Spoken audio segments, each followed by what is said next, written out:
బావా అది అంతా విన్నాను. నా ఉద్దేశాన్ని అందరూ తప్పు పడుతున్నారు బావా. యాగం నీకోసమే. రే శ్రీకర్, దీని మాటలకి నువ్వు లొంగిపోకురా. హాస్పిటల్లో నీ కూతురితో మృత్యుంజయ మంత్రం చెప్పించి దానిని దగ్గర చేయాలనుకుంది.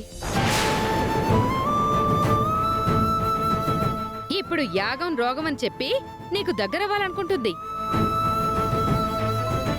ఊబిలో కూరుకుపోయినట్టు అవని మాటలల్లో కూరుకుపోయావంటే నష్టపోతావు. నీ కుటుంబం నుంచి నిన్ను విడదీస్తుంది. అది గుర్తుంచుకో శ్రీకర్. అరే అమాయకం, మా మాట వింటే నువ్వు బాగుపడతావు, లేదంటే ఎటూ కాకుండా పోతావు. వీళ్ళ మాటలు విని నువ్వు రాకపోయినా నేను నా కూతురు నీ పేరు మీదైతే యాగం జరిపించడం ఖాయం బావా.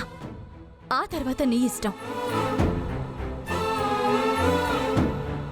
అవని ఆగు.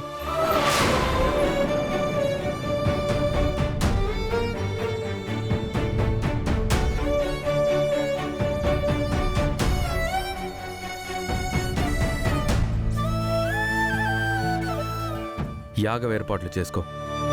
కుటుంబంతో కలిసి వస్తాను.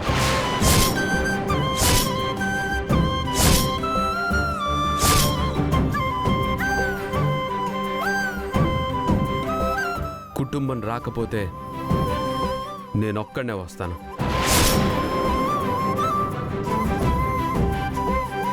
నీ ఉద్దేశాన్ని ఎవరు తప్పు పట్టినా నాకనవసరం. నేను తప్పు పట్టడం లేదు. రే శ్రీకర్, ఏమైందిరా నీకు? డాక్యుమెంట్ల విషయంలో దీనికే సపోర్ట్ చేసావు, ఇప్పుడు యాగం విషయంలో సపోర్ట్ చేస్తున్నావు. అంటే ఈ తల్లి మాటంటే నీకు లెక్కలేదా? అవని నన్ను ఎక్కడికి రమ్మంటుందమ్మా? సినిమాకా, షికార్కా, టూర్కా? దేనికి రమ్మంటుంది? నా గురించి మొక్కుకుంది కాబట్టి మొక్కు తీర్చుకోవడానికి రమ్మంటుంది, అంతే కదా? నేను హాస్పిటల్లో పడున్నప్పుడు మీలో ఎవ్వరైనా నా గురించి మొక్కుకున్నారా? ఒక్కరైనా మొక్కుకున్నారా? గుండెల మీద చెయ్యేసుకొని చెప్పండి.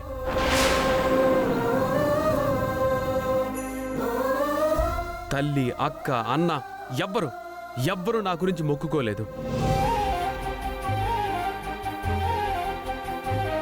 అప్పుడు అవనిని తిట్టే అర్హత, నన్ను ఆపే అర్హత మీకెక్కడుంది?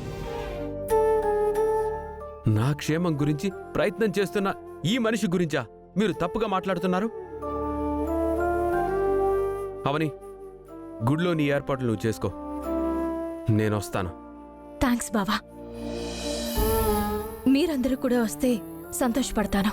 నువ్వు వీడి కోసం ఘనకార్యం చేయబోతున్నావని తెగ ఫీల్ అయిపోయి వీడొస్తానంటున్నాడు. మాకైతే ఇష్టం లేదు, మేము రాము. ఎవరొచ్చినా రాకపోయినా నేను అవని యాగం చేసుకుంటాను. వెళ్ళవని.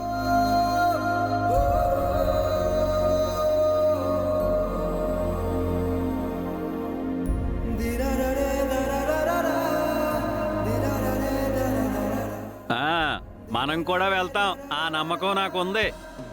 ఏమైంది వీడికి? నీ నమ్మకం నీ దగ్గర పెట్టుకో. నా మాట వినకుండా పోతున్నాడు.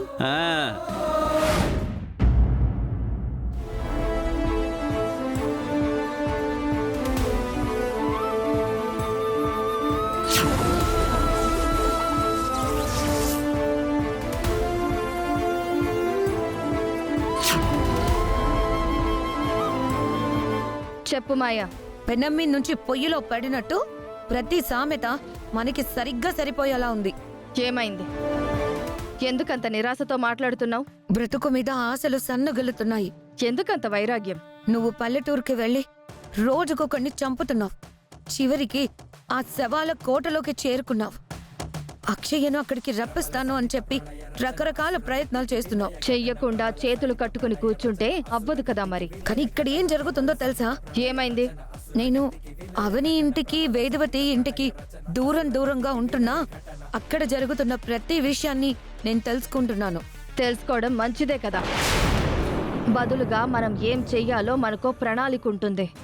శ్రీకర్ హాస్పిటల్ నుంచి క్షేమంగా బయటపడిన తర్వాత గుడిలో యాగం జరిపిస్తాను అని అవని మొక్కుకుందట. రేపు మొగుడిని కూతుర్ని తీసుకొని గుడికి వెళ్తుంది. అటువంటి యాగాలు వాళ్ళకి మరింత భద్రతను కల్పిస్తాయి. నువ్వు ఎన్ని ప్రయత్నాలు చేసినా వాళ్ళని కదిలించలేవు. నా శక్తిని తక్కువ అంచనా వెయ్యకు మాయా. నేను తలుచుకుంటే ఏమైనా చెయ్యగలనని నీకు తెలుసు. అయ్యుండొచ్చు, కానీ వాళ్ళు తమకు ఎటువంటి కీడు జరగకుండా ముందు జాగ్రత్తలు తీసుకుంటున్నారు కదా. వాళ్ళు ఏమైనా చేసుకొని మాయా, చివరికి గెలుపైతే మనదే అవుతుంది. నీ మాటలు విన్నప్పుడు ఈ 2 నిమిషాలు బానే ఉంటాయి. ఏదో సాధించబోతున్నావు అన్నట్టుగా నాకు అనిపిస్తుంటుంది. కానీ తర్వాత మనసంతా దిగులు ఆవహించేస్తుంది. అయితే ఇప్పుడు నేను చెయ్యబోయేది విను. రేపు వాళ్ళు అక్షయ్ను తీసుకుని గుడికి రాబోతున్నారు కాబట్టి ఆ పూజ దగ్గర నుంచి ఏదో ఒక రకంగా అక్షయ్ను అక్కడి నుంచి తీసుకుని దిగ్విజయంగా వెళ్ళిపోతాను.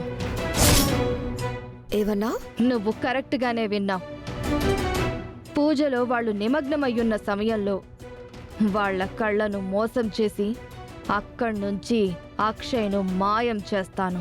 నీది మరీ అత్యాస. ఎందుకలా అంటున్నావు? గుళ్ళు గోపురాలు వాళ్ళకి అనుకూలమైన ప్రదేశాలు. అటువంటి చోటుల నుంచి వాళ్ళని కదిలించడం కష్టం. కాలి గోటిని కూడా కదిలించలేము. నేను చెప్పింది చేస్తాను, చేసేదే చెప్తాను. అక్షయ్ను ఎలాగైనా అపహరించుకుని పోతాను. అక్షయ చావు నా చేతిలో ఉంది. అది రేపే అవుతుంది. నేను చెప్పిన దాంట్లో అక్షరం కూడా తేడా ఉండదు. అవనికి నా మీద అనుమానాలున్నాయి కాబట్టి ఇక్కడ నేను ఏమీ చేయలేకపోతున్నాను. నువ్వైనా తొందరగా పని ముగించు. రేపు పొరపాటు నా యాగం పూర్తయిందంటే మాత్రం ఆ తర్వాత మనం ఏమీ చేయలేం. నా ప్రయత్నం నేను చేస్తాను. నీ ప్రయత్నం నువ్వు చేసి ముక్కు పుడకను సాధించు. ఆభరణాలన్నింటినీ తిరిగి సంపాదించుకోవచ్చు. అప్పుడు నీకు సర్వశక్తులు సిద్ధిస్తాయి. అక్షయ్ని ఇక్కడ బలిచ్చానంటే నా రూపం తిరిగొస్తుంది. 2 పనులు అయిపోతాయి. ఆ తర్వాత విధ్వంసమే. రేపు నేను గుడి దగ్గరికి వెళ్తాను. వాళ్ళ మధ్య నుంచి ఎలా తీసుకొని వెళ్ళగలుగుతావు? అది నీకెలా సాధ్యమవుతుంది? తెలుసుకోవాలన్న నీ ఆరాటం, కుతూహలం నాకు అర్థమైంది. కానీ నేనిప్పుడు చెప్పలేను.